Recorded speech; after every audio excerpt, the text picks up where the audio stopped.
దేశవ్యాప్తంగా జూలై 9న జరగబోయే అఖిల భారత సమ్మె విజయవంతం కొరకే జిల్లా కార్మిక సంఘాల సమావేశం తేదీ 13/6/2025 ఈ రోజు గోదావరి ఖని ఐఎఫ్టియు కార్యాలయంలో జిల్లా కార్మిక సంఘాల సమావేశం నిర్వహించారు।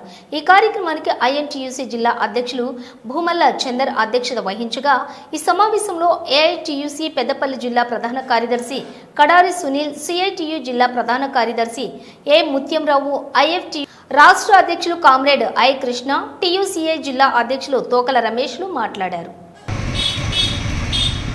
దేశంలో ప్రైవేటీకరణ 4 లేబర్ కోడ్స్ను తీసుకొచ్చి కార్మిక వర్గానికి ఉరితాళ్లుగా చేసి కార్మిక వర్గాన్ని కార్పొరేట్ శక్తులకు పట్టు బానిసలుగా చేసేటువంటి విధానాన్ని గత 10 ఏళ్లుగా ఈ దేశంలో ప్రజలపై కార్మికులపై రుద్దడానికి ప్రయత్నం చేస్తున్నాడు।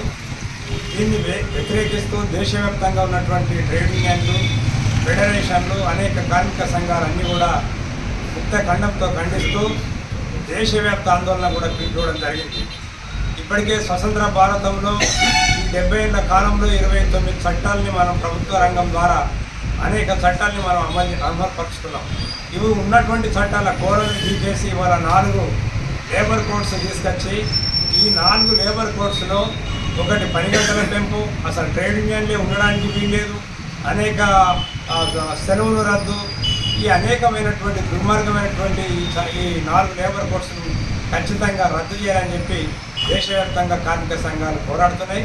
కానీ 4 ఏళ్లుగా మొత్తం రాష్ట్రాలలో ఈ 4 లేబర్ కోడ్స్ను అమలుపరచడానికి మోడీ ప్రభుత్వం తీవ్రమైనటువంటి ప్రయత్నం చేస్తుంది। వాటి ఫలితమే ఇవాళ పక్క రాష్ట్రం ఉన్నటువంటి ఆంధ్రప్రదేశ్లో దాదాపు ఈ 4 లేబర్ కోడ్స్ అమలుకు శ్రీకారం చుట్టారు కనుక రాష్ట్రం తర్వాత రాష్ట్రం దేశం ఉన్నటువంటి మొత్తం అన్ని రాష్ట్రాలలో అమలుకు కోరుకుంటుంది కేంద్ర ప్రభుత్వం।